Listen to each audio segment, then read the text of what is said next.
కాకినాడ సంజయ్ నగర్ లో వేంచేసి ఉన్న శ్రీ పిడుగులమ్మ తల్లి అమ్మవారి ఆలయాన్ని సిటీ ఎమ్మెల్యే వనమాడి కొండబాబు తనయుడు యువ నాయకులు వనమాడి మోహన్ వర్మ సందర్శించి ప్రత్యేక పూజలు చేశారు.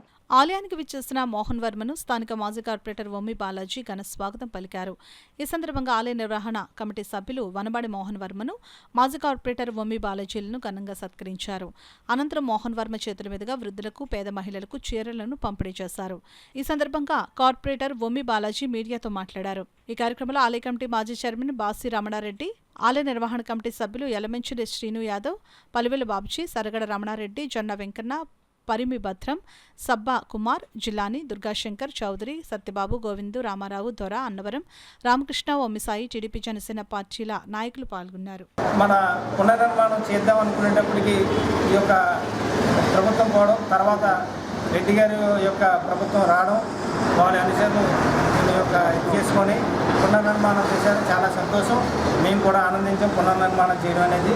ఏదైతే అనేక ఆరోపణలు వచ్చినప్పటికీ దాన్ని పునర్నిర్మాణం చేసి మొన్న మా ఆలయ ఏదైతే నిర్వహణ కమిటీ వారికి అందరికీ కూడా అప్పచెప్పడం జరిగింది.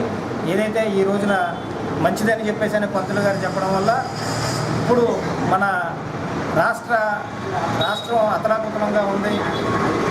సక్రమంగా నిర్వర్తించేందుకు ఆ అమ్మవారి అనుగ్రహం, ఆ పిడుగులమ్మ తల్లి అనుగ్రహం ఉండాలని నారా చంద్రబాబు నాయుడు గారి పేరు మీద, అలాగే మన ఉప ముఖ్యమంత్రి వర్యులైనటువంటి పవన్ కళ్యాణ్ గారు పేరు మీద, అలా నారా లోకేష్ గారి పేరు మీద, మరి ముఖ్యంగా స్మార్ట్ సిటీ ప్రదాత కాకినాడ సిటీ శాసనసభ్యులైనటువంటి వనమాడి కుటుంబం, వనమాడి కొండబాబు గారి కుటుంబం అందరి పేరు మీద, అలాగే మా అందరూ తెలుగుదేశం పార్టీ కార్యకర్తల నాయకుల మీద, అలాగే ప్రజలందరూ సుక్షేమంగా క్షేమంగా ఉండాలని, ఆ అమ్మవారి అనుగ్రహం మనందరిపై ఉండాలని, చల్లగా అమ్మవారి యొక్క చల్లని దీవెనలు, ఆశీర్వచనాలు ఉండి, అలాగే రాష్ట్రం బాగుపడాలని, అలాగే కాకినాడ బాగుపడాలని, ఈ చుట్టుపక్కల ప్రాంత ప్రజలందరూ కూడా ఆయురారోగ్యాలతో అష్టైశ్వర్యాలతో వెలగాలని చెప్పేసి ప్రత్యేకమైనటువంటి పూజలు ఈరోజు ఆలయ నిర్వహణ కమిటీ వారి ద్వారా ఆధ్వర్యంలో జరిపించడం జరిగింది. వాళ్ళు కొన్ని అవకతవకలు జరిగేటువంటి అనేక ఆరోపణలు ఈ ఆలయంపై రావడం జరిగింది.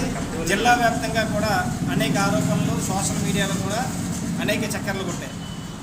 మొన్న రీసెంట్గా కూడా ఏదైతే ఇక్కడ ఆలయంలో ఉన్నటువంటి ఉంది చోరీకి జరగడం అనేది చాలా దురదృష్టకరమైనటువంటి విషయం. అది మంచి పరిణామం కాదు. ఏదైతే ఇక్కడ జరిగినటువంటి అవకతవకలు ఏదైతే ఉన్నాయో మా శాసనసభ్యుల వారి దృష్టికి తీసుకెళ్లడం జరుగుతుంది. ఏదైతే ఇక్కడ జరిగినటువంటి అవకతవకలు, అలాగే నిర్మాణంపై, అలాగే ఇక్కడ జరిగినటువంటి ఉండి దొంగతనంపై కూడా డిఎస్పీ స్థాయి వ్యక్తులతో విచారణ జరిపించాలని చెప్పేసి మీ ఆలయ నిర్వహణ కమిటీ వారందరూ కూడా కోరడం జరిగింది. అలాగే ఇక్కడ ఉన్నటువంటి భక్తులందరూ కోరిక మేరకు మా శాసనసభ్యులైనటువంటి వనమాడి కొండబాబు గారి ఆదేశాల మేరకు తప్పకుండా డిఎస్పీ స్థాయి ఎంక్వైరీ జరిపించి ఇందులో ఏవైతే ఉన్నాయో అవకతవకలన్నీ కూడా త్వరలోనే బయట పెడతామని చెప్పేసి మీ మీడియా పూర్వకంగా